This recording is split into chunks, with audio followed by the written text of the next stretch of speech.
Organizations that deal with other nonprofits bring a one-size-fits-all approach. What we have is vendors coming in with their particular products, but find them to be very hard to handle because they're very complex.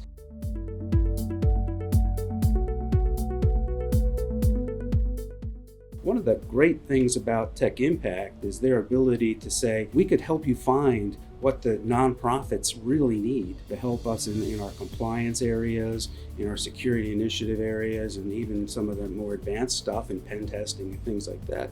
I thought that was a really good fit for our organization. If there was areas that you weren't really familiar with, the trust that you develop with Tech Impact help you make those decisions to say, yeah, I agree with you, I'm going to go right with that, and feel very comfortable with, making a selection based upon the input that came out of Tech Impact. We did a lot of different demos across different vendors, so about 8 different vendors, and we saw demonstrations, and we did have a few that I was like, we don't need any of this stuff.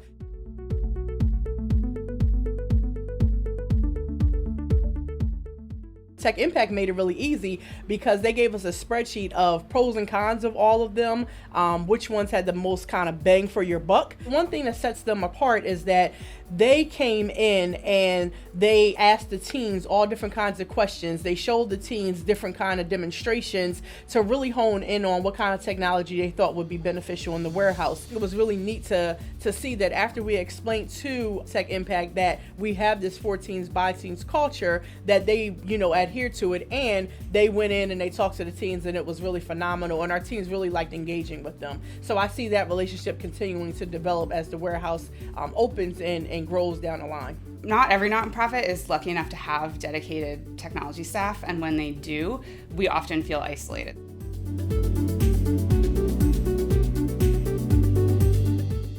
The thing that was different about Tech Impact as opposed to previous vendors that we've had is that they actually take the time to understand our mission. I've gone to them and said, help me with this. I was ready to just hand it over to them and say, you do it. This is beyond me or us or what we can handle. So instead of selling us something or taking the money and doing it and leaving us still not having those skills, we've walked away actually stronger as an organization because we've been able to kind of build up those skills. And what that means for me is that I get to focus on the technology that moves our organization forward.